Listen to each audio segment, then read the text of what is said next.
Guys, welcome back to sketch school of art and creativity. आज की video बहुत ही ज़्यादा इंपॉर्टेंट है क्योंकि आज हम बात करने वाले हैं कि आपको क्या नहीं करना चाहिए अगर आप एक नाटा एस्पिरेंट हो। अगर देखो तुम नाटक की प्रिपरेशन कर रहे हो, सो यू नो कि ड्राइंग पार्ट एक बहुत इंपॉर्टेंट पार्ट है नाटा एग्जामिनेशन का। और उस ड्राइंग पार्ट की प्रिपरेशन में या फिर जब आप अटेम्प्ट करते हो तो क्या चीज़ें आपको नहीं करनी चाहिए, इन सब की बात हम करेंगे। सो जो सारी मिस्टेक्स है वो मैं रैंडमली नहीं बता रही हूँ, जो चेंजेस हुए नाटा एग्जाम में उसके बाद जितनी हमने प्रिपरेशन करवाई है स्टूडेंट को लास्ट 2 ईयर्स में, उसमें जो भी मैंने एनालिसिस किया है उन सब के बेसिस पे बताने वाली हूँ। और इस ईयर मैंने नाटा का एग्ज़ाम खुद दिया है तो उससे भी मैंने जो एनालिसिस किया है, जो भी चीज़ें मुझे लगी, उन सब की हम बात करने वाले हैं कि कौन सी मिस्टेक्स आपको नहीं करनी चाहिए। तो भाई बहुत इंपॉर्टेंट है, तो लास्ट तक वीडियो को ज़रूर देखना। तो without much introduction, let's start the video.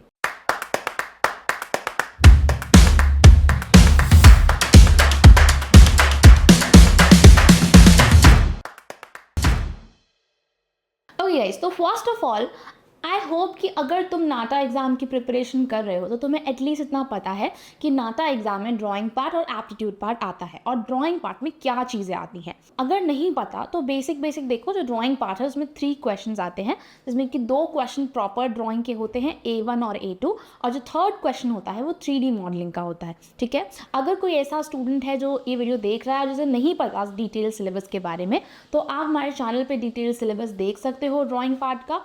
मैंने वीडियो डाली हुई है, बल्कि आई बटन में पिन कर देती हूँ, आप देख सकते हो। ठीक है, अब हम बात कर लेते हैं। देखो ड्राइंग सेक्शन जो है वो नाटा एग्जाम में 40% वेटेज है ना, 40% वेटेज जो वो ड्राइंग पार्ट का है। तो तुम समझ सकते हो कि कितना इंपॉर्टेंट जो ड्राइंग सेक्शन है वो है। ठीक है, तो अब देखो सबसे पहली गलती तो ये है कि ड्राइंग सेक्शन को लाइटली तुम नहीं ले सकते। बिल्कुल लाइट ड्राइंग सेक्शन नहीं आता है, अच्छे लेवल का ड्राइंग सेक्शन आता है। ठीक है, तो अगर तुम्हें उस ड्राइंग सेक्शन को अच्छे से अटेम्प्ट करना है ना, तो तुम्हें उसे सीखना पड़ेगा, उसकी प्रैक्टिस करनी पड़ेगी। आप डायरेक्ट एग्जाम में जाके ड्रॉ नहीं कर सकते। ठीक है, कई सारे स्टूडेंट्स को लगता है मॉडल ही बनाना है, हम तो बना देंगे, या फिर ऑब्जेक्ट ही तो बनाना है, बना देंगे। लेकिन आप अगर एक सीरियस प्रिपरेशन कर रहे हो, अगर आपको सीरियसली कॉलेज चाहिए, सीरियसली तुम्हें एक अच्छे कॉलेज में जाना है, तो तुम्हें ये बात समझ में आती है कि आपको ड्राइंग पार्ट में बेस्ट देना बहुत इंपॉर्टेंट है। और वो बेस्ट आप तभी दे सकते हो जब आप प्रॉपर प्रिपेयर करते हो ड्राइंग के लिए। तो ठीक है, तो अगर आपको नाटा एग्जाम क्रैक करना है तो सबसे पहली जो चीज़ है कि आपको अपना बेसिक स्ट्रॉन्ग करना है।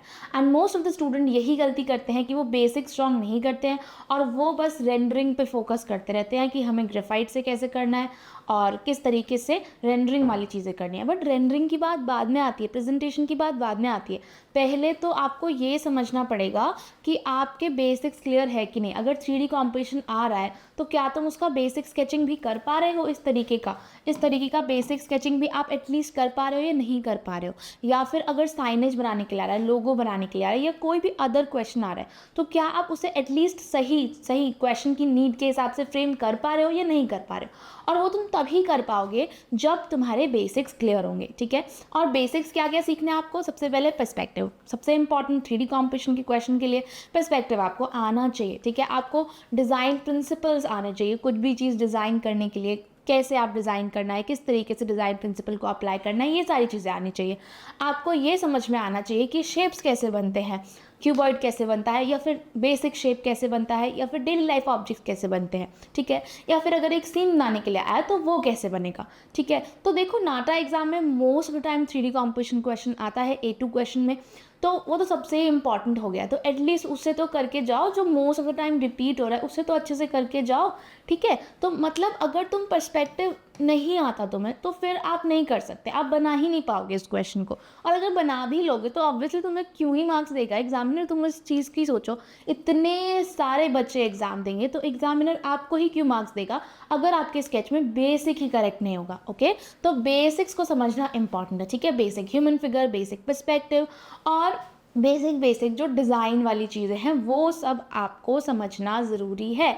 इस बात का आपको ध्यान रखना पड़ेगा। ठीक है, जितना तुम अपने बेसिक को स्ट्रॉन्ग बनाओगे उतना तुम्हारी प्रेजेंटेशन भी अच्छी बनेगी। ठीक है, तो अगर हम बात करें अपने फाइनल सोल्यूशन की, जो तुम एग्जाम में बनाने वाले हो, उसमें कितने पार्ट्स में है कि आप बना क्या पा रहे हो, सही बना पा रहे हो कि नहीं बना पा रहे हो। उसके बाद फिर उसके प्रेजेंटेशन की बात आती है। ओके, तो ये वाली मिस्टेक कोई भी बच्चा नहीं करना चाहिए कि आपके बेसिक ही नहीं आते हैं, आपको पता ही नहीं है 3D कॉम्पोजिशन कैसे बनेगा, लोगो कैसे बनेगा, साइनेज कैसे बनेगा। अगर तुम्हें ये सारी चीज़ें पता ही नहीं है तो फिर तो रैंडम ही होने वाला है ना एग्ज़ाम, और हम रैंडमली कुछ भी बना के नहीं आ सकते एग्ज़ाम में अगर हमें अच्छे मार्क्स चाहिए, अगर हमें अच्छा कॉलेज चाहिए। Yes, okay. तो आगे हम बात कर लेते हैं इसके बाद कि आपने बेसिक सीख लिया, ठीक है, बेसिक अब तुम्हें आता है। उसके बाद सेकंड जो चीज़ है वो बहुत सारे बच्चे इग्नोर करते हैं, क्रिएटिव सॉल्यूशंस। देखो, जो A1 सेक्शन आता है उसमें या फिर A2 सेक्शन आता है उसमें, दोनों में ही कुछ कॉपी करने के लिए तो नहीं आ रहा है। यस, अगर कुछ कॉपी करने के लिए नहीं आ रहा है तो आप किस तरीके के सोल्यूशन बना पा रहे हो, उसके बेसिस पे आपको मार्क्स मिल रहे हैं कि आप कितने अच्छे से फ्रेमिंग कर पा रहे हो, कितने अच्छे से जो आपको ग्राफिक डिज़ाइन करने के लिए बोला गया है उसे डिज़ाइन कर पा रहे हो, है ना। शेप को कितने यूनिकली आप प्रेजेंट कर पा रहे हो। जैसे ये क्वेश्चन है, इसमें बोला गया था कि सिर्फ ज्योमेट्रिकल शेप्स का यूज़ करना है और आपको एक फिश शॉप के लिए साइनेज बनाना है। तो अब देखो कि ज्योमेट्रिकल शेप्स है ना, मेनली बहुत मुश्किल होता है कुछ भी चीज़ डिज़ाइन करना, क्योंकि तुम्हें बहुत बेसिक ब्रेक डाउन करना पड़ता है, बहुत ही ज़्यादा आपको ब्रेक करके चीज़ों को बनाना पड़ता है। आप ऑर्गेनिक शेप्स नहीं बना सकते, बट स्टिल इस बच्चे ने बहुत ही क्रिएटिव तरीके से बेसिक शेप्स का यूज़ करके एक बहुत बढ़िया साइनेज बना दिया, ठीक है। तो यही होती है क्रिएटिव सोल्यूशन, ओके। तो अगर आपका सोल्यूशन क्रिएटिव नहीं होगा तो आपको एग्जामिनर मार्क्स क्यों देगा। अगर बेसिक शेप नहीं भी लिखा रहा है, अगर लेट्स सपोज कि तुम्हें कुछ भी बनाने के लिए आ रहा है कि तुम कुछ भी बना सकते हो, बट स्टिल अगर क्वेश्चन में कुछ है ही नहीं, कुछ दिख ही नहीं रहा है, ना बनाया अच्छा है ना प्रेजेंट अच्छा किया है, तो नहीं मिल सकते मार्क्स, ओके। तो इसीलिए आज से ही तुम्हें इस चीज़ पे भी फोकस करना है कि आपके सोल्यूशन क्रिएटिव हो। कैसे बनेंगे, देखो ऐसे ही नहीं आती है किसी के में भी कि हम तो बचपन से ही क्रिएटिव है, बहुत क्रिएटिव सोल्यूशन बनाते हैं।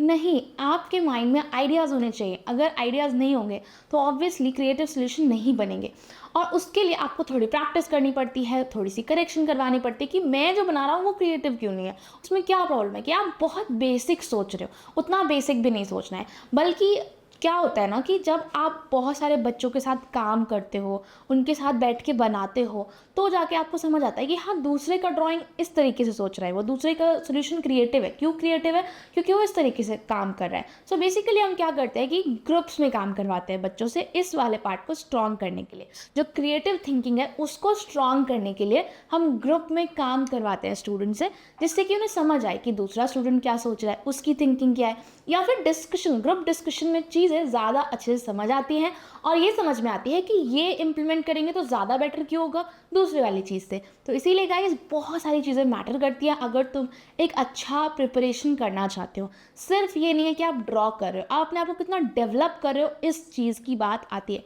क्योंकि नाटा एग्जाम में सिर्फ ड्राइंग स्किल नहीं जज की जाती है, तुम कितना अच्छे से डिज़ाइन कर सकते हो, लोगो, साइनेज, ये सारी चीज़ें जज करी जाती हैं, ओके। तो ये सिर्फ अगर आप ड्रॉ कर पा रहे हो, कोई बच्चा है वो बहुत अच्छा ड्रॉ करता है लेकिन वो अच्छे साइनेज नहीं बना पा रहा, तो फिर उसको कैसे ही मार्क्स मिल जाएंगे, ओके। तो आपको इस चीज़ पे ध्यान देना है कि आपको बेसिक्स भी स्ट्रॉन्ग करने हैं और कितना क्रिएटिव सोल्यूशन बना रहे हो उस चीज़ पे भी ध्यान देना है, ओके। कोई भी ऐसे मत करना कि आपने कहीं देखा हुआ है साइनेज, उसी को तुम बस कॉपी पेस्ट कर रहे हो। तो ऑब्वियसली बेसिक सोल्यूशन पे बेसिक मार्क्स मिलते हैं, बहुत ज़्यादा मार्क्स नहीं मिलते। जितना यूनिक और अच्छा सोल्यूशन होगा उतना ही ज़्यादा तुम्हें अच्छे मार्क्स मिलेंगे। Not only for signage design, for mural design also, for logo design also, और for 2D composition also, ये इन तीनों में ही एप्लीकेबल है कि जितना अच्छा सोल्यूशन होगा, क्रिएटिव सोल्यूशन होगा, प्लेसमेंट अच्छी होगी, उतना ही ज़्यादा अच्छे मार्क्स मिलेंगे, ओके। अब हम नेक्स्ट बात करते हैं प्रेजेंटेशन की। मैंने कहा था कि सिर्फ प्रेजेंटेशन नहीं करना है, बट प्रेजेंटेशन भी इम्पॉर्टेंट है। देखो क्या है ना कि तुमने अभी पीछे देखा कि यहाँ पे मैंने सिर्फ 3D कॉम्पोजिशन के स्केचेस लगा रखे हैं, but not only in 3D composition, signage में भी या फिर लोगो में भी बहुत सिंपल बेसिक क्वेश्चन है ना। अगर आपको इतना सिंपल और बेसिक क्वेश्चन आ रहा है तो ऑब्वियसली एक तो ये देखा जाएगा कि तुम कितना क्रिएटिव बना पा रहे हो, ऊपर से दूसरी चीज़ कि आप उसको कितना अच्छे से प्रेजेंट कर रहे हो, कितना बढ़िया कलरिंग कर रहे हो, किस तरीके से आप उसकी रेंडरिंग कर रहे हो, ठीक है। तो प्रेजेंटेशन अच्छा होना चाहिए, और प्रेजेंटेशन अच्छा करना बहुत मुश्किल काम भी नहीं है अगर तुम सही से सीख रहे हो। क्या होता है ना कि बहुत सारे बच्चों को लगता है कि अगर उन्हें प्रेजेंटेशन अच्छा करना है तो उन्हें एक ही स्केच पे बहुत बहुत बहुत टाइम देना पड़ेगा, बट गाइस एग्जाम में इतना टाइम है ही नहीं आपके पास। आपको ये समझना पड़ेगा कि कम टाइम वाली प्रेजेंटेशन कैसे करनी है। You can draw hyper realistic objects in exam. आप इतना हाइपर रियलिस्टिक नहीं बना सकते एग्जाम में, चाहे वो साइनेज हो, चाहे वो म्यूरल हो, चाहे वो 3D कॉम्पोजिशन हो, किसी में भी हम बहुत ही हाइपर रियलिस्टिक स्केच नहीं बना सकते, बना ही नहीं पाएंगे, टाइम ही नहीं है इतना। तो आपको प्रेजेंटेशन सीखनी है और ऐसी प्रेजेंटेशन सीखनी है जो अच्छी भी हो और टाइम में हो भी पाए, ठीक है। जैसे कि आप ये वाला क्वेश्चन देख सकते हो, इसमें क्या है कि बहुत ज़्यादा चीज़ें यूज़ नहीं करी गई है, only mechanical pencil. Mechanical pencil से ही मेटल दिखाया गया है, मैकेनिकल पेंसिल से ही ग्लास दिखाया गया है, मैकेनिकल पेंसिल से ही वुड भी दिखाया गया है। तो एक टेक्सचर देने की कोशिश करी गई है। बहुत ज़्यादा यहाँ पे ऐसा रखा गया कि ट्रांसपेरेंट, तो अगर ट्रांसपेरेंट है तो ऑब्वियसली ग्लास होगा, और थोड़ा सा रिफ्लेक्शन भी दिया गया तो मीन्स ग्लास। इसकी हम बात करें, बहुत शाइनी सरफेस बनाया गया है, मीन्स मेटल, ठीक है। और यहाँ पर क्या है कि एक वुडन टेक्सचर दे दिया गया है जिससे कि ये वुड लग रहा है। बट ये बहुत ही हाइपर रियलिस्टिक रेंडरिंग नहीं है, सिंपल मैकेनिकल पेंसिल से ऐसी रेंडरिंग हो सकती है। तो हमें इस चीज़ पे फोकस करना है कि हमें बहुत हाइपर रियलिस्टिक आप कर सकते हो, अगर तुम अच्छा हो, तुम्हारी टाइमिंग अच्छी है तो तुम बिल्कुल कर सकते हो। लेकिन ऑब्वियसली एग्ज़ाम में हर किसी की टाइमिंग इतनी नहीं होती है, बल्कि मोस्ट ऑफ द स्टूडेंट्स की नहीं होती है। तो उस हिसाब से आपको रेंडरिंग सीखनी है कि आप कैसे एग्ज़ाम में बेसिक रेंडरिंग करो, बल्कि और वो बहुत अच्छी हो, जो क्वेश्चन की नीड हो उस हिसाब से बने, शैडोज़ बने हो। क्वेश्चन में ना हमेशा लिखा हुआ आता है कि आपको शैडो बनाना है, ठीक है। तो वो शैडो किस तरीके से क्रिएट करनी है, इस चीज़ पे भी आपको फोकस करना पड़ेगा, ठीक है। आप रैंडमली कुछ भी नहीं बना सकते। शैडो फॉर्मेशन भी आपको सीखना पड़ेगा कि शैडो फॉर्मेशन कैसे करते हैं, जिससे कि आपका सोल्यूशन बहुत बढ़िया लगेगा, ठीक है। तो समझ गए तुम लोग कि किस तरीके की प्रेजेंटेशन पे तुम्हें फोकस करना है। मेन मिस्टेक क्या है कि बच्चे प्रेजेंटेशन पे तो फोकस करते हैं वो, बट लेकिन बहुत हाइपर रियलिस्टिक पे, कि पहले बेस यूज़ करना है, फिर 2B, फिर 6B, फिर 8B, वो बहुत ही hyper realistic type of rendering पे फोकस कर देते हैं। बट गाइज इतना तुम नहीं कर पाओगे एग्ज़ाम में, लिख के ले लो। बल्कि जब मैंने नाटा एग्ज़ाम दिया था, मेरे पास इतना टाइम नहीं था कि मैं हाइपर रियलिस्टिक कर सकूँ। मैंने सिर्फ और सिर्फ 2B पेंसिल तक ही गई थी, वो भी इसलिए क्योंकि उसमें ग्लास शो करने के लिए बोला गया था, मेटल शो करने के लिए बोला गया था। तो ऑब्वियसली एक डार्कर टोन चाहिए हमें, इसलिए मैंने 2B पेंसिल यूज़ किया, वरना सिर्फ मैकेनिकल पेंसिल से भी बहुत अच्छी रेंडरिंग हो सकती है और टाइम लिमिट में हो सकती है। जितना टाइम आपके पास एग्जाम में है उसमें तुम hyper realistic type of rendering नहीं कर सकते, इसीलिए तुम्हें बेसिक टाइप ऑफ रेंडरिंग पे फोकस करना चाहिए, जो अच्छा भी लगे देखने में एग्जाम में और प्रेजेंटेबल भी लगे, तुम्हें अच्छे मार्क्स भी मिल जाए। तो इस चीज़ पे आपको फोकस करना है, आपको बहुत ज़्यादा अलग अलग टाइप ऑफ रेंडरिंग पे नहीं जाना है, ठीक है। आपको खुद का अपना मीडियम ढूंढना है जिसमें कि तुम कंफर्टेबल हो, कर सकते हो और टाइम में कर सकते हो, बस यही करना है और आपका डन हो जाएगा। देखो अगर तुम्हें नाटा एग्ज़ाम क्रैक करना है ना, तो बहुत इंपॉर्टेंट चीज़ें हैं कि सीखो, प्रेजेंटेशन पे ध्यान दो, एक्टिविटीज़ के थ्रू अपनी क्रिएटिविटी इंप्रूव करो। तो ऑब्वियसली ये सब कुछ आप अकेले तो नहीं कर पाओगे, यू नीड अ गाइडेंस। तो अगर तुम गाइडेंस के साथ प्रिपेयर करोगे, तुम्हारे चांसेस इंक्रीज हो जाएंगे नाटा एग्ज़ाम क्रैक करने के। अगर तुम प्रॉपर नाटा एग्ज़ाम क्रैक करना चाहते हो, प्रॉपर गाइडेंस के साथ, SSCT के साथ, तो नीचे नंबर दिख रहा है, वहाँ पे आप कॉल कर सकते हो, व्हाट्सएप कर सकते हो, या फिर आप वेबसाइट पे भी जा सकते हो हमारी, वहाँ पे जाके भी आप फ्री डेमो क्लास बुक कर सकते हो। पहले फ्री डेमो क्लास में आओ, देखो, समझो कि कैसे हम पढ़ाते हैं, आपको समझ आ रहा है कि नहीं आ रहा है, क्योंकि ऑब्वियसली सिर्फ बोलने से चीज़ें समझ नहीं आती है, जब तक आप खुद देखो, समझो कि आपको टीचर्स का जो पढ़ाया हुआ है वो समझ आ रहा है कि नहीं आ रहा है। मेन यही होता है कि तुम्हें कितना समझ आ रहा है, तुम कितना अडाप्ट कर पा रहे हो जो भी टीचर बता रहा है, और उसको कितना अप्लाई कर पा रहे हो। और बस यही सब चीज़ें अगर तुम करोगे तो तुम्हारा एग्ज़ाम क्रैक होगा, ठीक है। किसी स्टूडेंट का अगर एग्जाम क्रैक हो रहा है, वो किस वजह से हो रहा है? क्योंकि वो प्रॉपर गाइडेंस फॉलो कर रहा है, अपने आप को हर पॉइंट पे इम्प्रूव कर रहा है और एग्जाम में अपना बेस्ट दे के आ रहा है, तभी जाके उसका एग्जाम क्रैक होगा, ठीक है। तो अगर तुम प्रॉपर एग्जाम क्रैक करना चाहते हो तो अभी फ्री डेमो क्लास बुक कर सकते हो। उसके लिए आप जा सकते हो वेबसाइट पे। वेबसाइट पे जब तुम जाओगे, सामने ही आपको दिख जाएगा book a free demo class का बटन, इस पर क्लिक करोगे, यहाँ पे अपनी सारी डिटेल्स फिल कर देना, सबमिट कर देना और आपकी फ्री डेमो क्लास बुक हो जाएगी, ठीक है। आप वेबसाइट पे अदर सेक्शंस भी एक्सप्लोर कर सकते हो, जैसे कि result section, student work section, free content section, सारे सेक्शंस। अगर हम बात करते हैं नाटा एग्ज़ाम की, तो ऑब्वियसली JEE BARC और नाटा दोनों के लिए हम प्रिपेयर करवाते हैं, और यहाँ पे आपको JEE BARC और नाटा का भी रिजल्ट मिल जाएगा हमारे इंस्टीट्यूट का। देखो गाइज, यहाँ पे तुम देख सकते हो कि JEE BARC का रिजल्ट जो 1/3 है एंड नाटा का 1/4, मतलब हर 4 में से एक बच्चा टॉपर है। तो यहाँ 1/3 क्यों है, यहाँ 1/4 क्यों है, ये तुम्हें थोड़ा सोच रहे होगे। देखो नाटा एग्ज़ाम लास्ट 2-3 ईयर से, जब से कि पैटर्न चेंज हुआ है, हर फ्राइडे सैटरडे एग्ज़ाम हो रहा है, और बहुत अनप्रिडिक्टेबल भी है। जो एप्टीट्यूड के क्वेश्चंस है वो हर स्टूडेंट के लिए अलग आ रहे हैं, क्योंकि वो बहुत अनप्रिडिक्टेबल एग्जाम है, इसीलिए जो नाटा एग्जाम है वो थोड़ा टफ है, इसलिए यहाँ पे आपको 1/4 का नंबर दिख रहा है। बट अगर आप JEE-BR की बात करते हो वहाँ 1/3 है, क्योंकि JEE-BR एग्जाम प्रिडिक्टेबल है, प्रॉपर उसका पैटर्न बहुत सारे सालों से सेम ही है, बट नाटा में बहुत चेंजेस होते रहते हैं और उन चीज़ों को एनालाइज करना पड़ता है, उन चीज़ों को अप्लाई करना पड़ता है।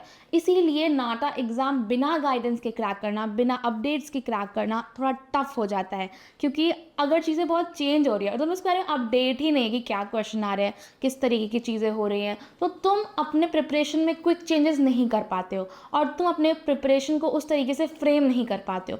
इसीलिए इस पॉइंट पे और भी गाइडेंस इंपॉर्टेंट हो जाती है। ओके, तो अगर तुम एक सीरियस एस्पिरेंट हो तो तुम बुक कर सकते हो हमारी free demo class, and free demo class book करने के लिए मैंने तुम्हें बताया ही क्या करना है। ओके, चलो अभी हम वीडियो में आगे चलते हैं।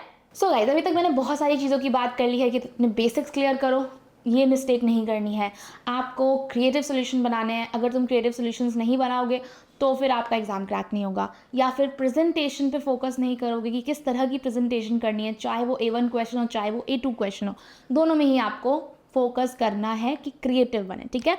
एंड देन इसके बाद हमें क्या किस चीज़ का ध्यान रखना है, टाइम जो मैं बोल रही हूँ ना कि टाइम बहुत इंपॉर्टेंट है। नाटा एग्जाम में ऐसा नहीं होता कि आप ड्राइंग सेक्शन को ज़्यादा टाइम दे सकते हो, एप्टीट्यूड सेक्शन को कम दे सकते हो, नहीं, फिक्स टाइमिंग होती है। जैसे JEE में होता है कि आप कितना भी टाइम दे सकते हो ड्राइंग को, कितना भी एप्टीट्यूड को, आप खुद ही कर सकते हो मैनेज कि कितना टाइम किस सेक्शन को देना है। बट नाटा में तुम्हें 1.5 आवर मिलेंगे, मतलब 1.5 आवर मिलेंगे, इससे ना कुछ ऊपर ना कुछ नीचे, ठीक है। तो वो आपको देंगे शीट, उसके बाद 1.5 आवर के बाद ले लेंगे, कुछ भी टाइम आप ऊपर नीचे नहीं कर सकते हो।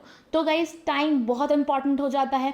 अब तुम कितना टाइम डिवाइड करना चाहते हो, आपको 3 क्वेश्चन मिलते हैं 3D मॉडलिंग का। बहुत मुश्किल नहीं है ये क्वेश्चन जो है ये इजीली तुम कर सकते हो, अगर तुम्हें आता हो तो, तुमने प्रैक्टिस करी हो तो कर लोगे, ठीक है। तो इसके लिए उसके अलावा आपका जो बेसिक क्वेश्चन है जिसमें कि कुछ आपको डिज़ाइन करने के लिए आ सकता है, म्यूरल, ग्राफिक या फिर लोगो, कुछ भी हो सकता है। ओके, सो ये वाला क्वेश्चन है, एंड साथ ही में आपका जो 3D कॉम्पोजिशन का क्वेश्चन है। अब देखो, तुम्हें खुद के हिसाब से डिवाइड करना है टाइम कि कैसे तुम्हारे ये तीनों क्वेश्चन हो जाए। जो मेनली मैं चीज़ देखती हूँ कि सबसे ज़्यादा टाइम आपको इस क्वेश्चन के लिए चाहिए। ओके, सबसे ज़्यादा टाइम आपको इस क्वेश्चन के लिए क्यों चाहिए, क्योंकि आपको इसमें बनाना भी है, आपको इसमें रेंडरिंग भी करनी है, सब कुछ करना है, बहुत कुछ करना है, ठीक है। तो और ये स्कोरिंग भी है, क्योंकि आप इसमें पर्सपेक्टिव भी दिखा पा रहे हो, आप इसमें शैडो वाली स्किल भी दिखा पा रहे हो, आप लाइट एंड शैडो इफेक्ट भी दिखा पा रहे हो। तो इसको स्कोर करना अगर आता है तो ईजी है, ठीक है। जो दूसरा क्वेश्चन है उसमें क्या है कि आपको फटाफट बनाना होगा और प्रेजेंट करना होगा। ओके, तो पहले अगर तुम ये करोगे तुम्हारे पास थोड़ा सोचने के लिए टाइम हो जाएगा कि साइनेज या फिर जो सेकंड क्वेश्चन है उसमें क्या बनाने वाले हो। ओके, फिर उसके बाद आप इस क्वेश्चन को दे सकते हो जितना भी टाइम आप सोच रहे हो कि 25 मिनट मुझे देने हैं, 20 मिनट देने हैं या 30 मिनट देने हैं, उस हिसाब से कितना क्वेश्चन की नीड है आप यहाँ से बचाओ और इसको दो, ठीक है। ओके, एंड लास्ट में सबसे कम टाइम जो है वो हम 3D मॉडलिंग को दे सकते हैं, क्योंकि ये क्वेश्चन में ज़्यादा टाइम नहीं देना होता है। अगर आता है तो बना ही लोगे, नहीं आता तो फिर ऑब्वियसली कुछ भी बना के आना है, ये बात है, क्योंकि पेस्टिंग करनी है सिर्फ। और सबसे ज़्यादा स्कोरिंग भी यही क्वेश्चन है, मतलब ये 30 मार्क्स का आता है। जो बाकी के 2 क्वेश्चन है ना वो 25 मार्क्स के हैं, और जो लास्ट क्वेश्चन है 3D मॉडलिंग का वो 30 मार्क्स का है, मतलब सबसे ज़्यादा वेटेज इसकी है, ठीक है। तो तुम इसके साथ रिस्क नहीं ले सकते, और इसको प्रैक्टिस करने के लिए ऑब्वियसली इसके साथ रिस्क लेना मतलब ऑब्वियसली तुम सबसे ज़्यादा जो पोर्शन है ना जिसमें कि मार्क्स मिलने वाले हैं उसके साथ रिस्क ले रहे हो। ओके, तो अब वो वाला जो सेक्शन है 3D मॉडलिंग का, 3D मॉडलिंग के सेक्शन को क्रैक करने के लिए क्या कर सकते हैं। देखो, क्या हुआ था ना कि जब मैंने एग्जाम दिया था तो मैंने पहली बार ही पेश किया था, मैंने कभी प्रैक्टिस नहीं करी थी 3D मॉडलिंग की, क्योंकि मेनली मैं ड्राइंग सेक्शन पढ़ाती हूँ।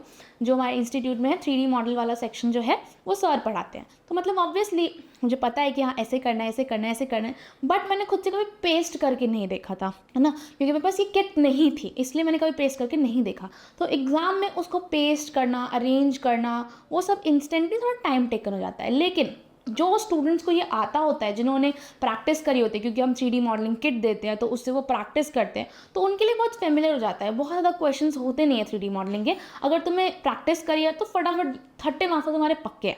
ईजिली आप 30 मार्क्स जो है वो ले सकते हो अगर तुमने ये 3D मॉडलिंग का प्रैक्टिस किया है। तो सबसे बड़ी मिस्टेक ये भी है कि आप 3D मॉडल की प्रैक्टिस करके नहीं जा रहे हो। और अगर हम बात करते हैं कि 3D मॉडल अगर तुम खुद से बनाना चाहो तो तुम ट्राई कर सकते हो। ऑब्वियसली कई बच्चे अगर बनाना चाहे तो बना सकते हैं, लेकिन बहुत डिफिकल्ट होता है। कैसे तुम इस तरीके के एकदम शेप्स को खुद से कट करके बना सकते हो जो कि टूटे भी ना, ठीक है, उसे आप बार बार यूज़ भी कर सको। तो इस किट से वो बहुत बेनिफिशियल हो जाता है। तो हम तो देते हैं कोर्स, जो बच्चे लेते हैं उनको साथ में ये भी देते हैं।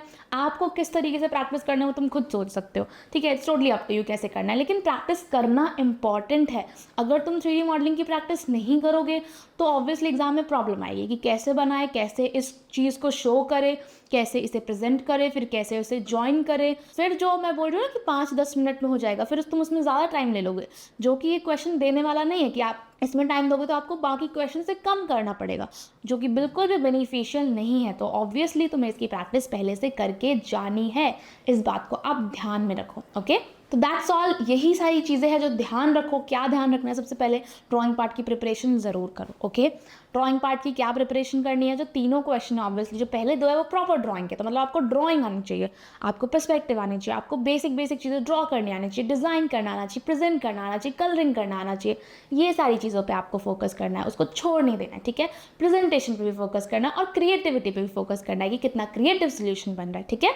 ओके, ये सारी चीज़ें कर ली, उसके बाद क्या, ये भी ध्यान रखना है कि टाइम को इग्नोर नहीं करना है कि बस हम अच्छा बना पा रहे हैं। बहुत सारे बच्चे ऐसे होते हैं जिनकी बहुत अच्छी ड्राइंग होती है, बट टाइम की वजह से वो एग्जामिनर को दिखाई नहीं पाते कि भाई मेरी ड्राइंग अच्छी है। तुम्हारी ड्राइंग कितनी भी अच्छी हो, तुम एग्जाम में नहीं बना पा रहे हो तो क्या ही फ़ायदा है, कुछ फ़ायदा है ही नहीं। तो ऑब्वियसली आपको टाइम का फोकस करना पड़ेगा कि टाइम लिमिट में बन रहा है स्केच, ठीक है।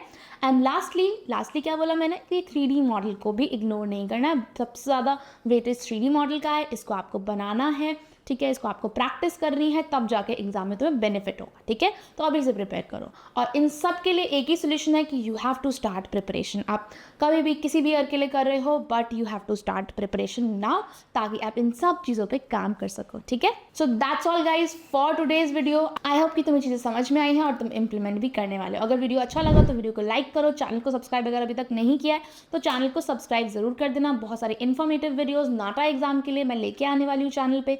तो अगर तुम अपडेटेड रहना चाहते हो तो ऑब्वियसली आपको चैनल को सब्सक्राइब करना पड़ेगा, ओके। और बेल आइकन को भी जरूर प्रेस कर देना। अगर तुमने अभी तक फ्रीडम क्लास बुक नहीं करी है तो आप अभी बुक कर सकते हो, कॉल करके, व्हाट्सएप करके या फिर वेबसाइट पे जाके। बाकी अभी हम मिलेंगे नेक्स्ट वीडियो में, तब तक के लिए बाय।